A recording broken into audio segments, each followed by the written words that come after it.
See, when you control the land, you control man. Let's start with the place you live in. If you are renting, you don't control that household. Another man can come and put you out of your house if you don't control that parcel or that dwelling.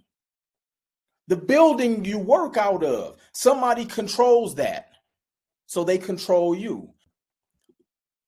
Somebody controlled the Google building, the Citibank building, the UPS building. I'm getting packages every single day, Daniel, and UPS and Amazon still laying off. Somebody is controlling the building that those people are working out of. See, when you control the land, you control man. Why not be the architect of your own destiny for my man and one man? Let me not exclude my women.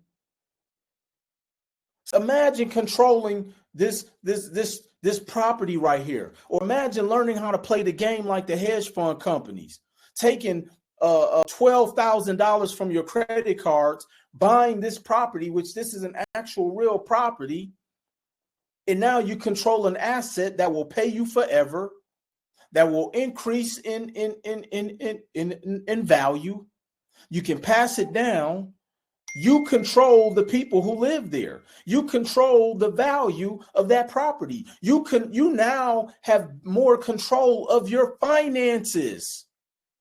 When you control the land, you control man.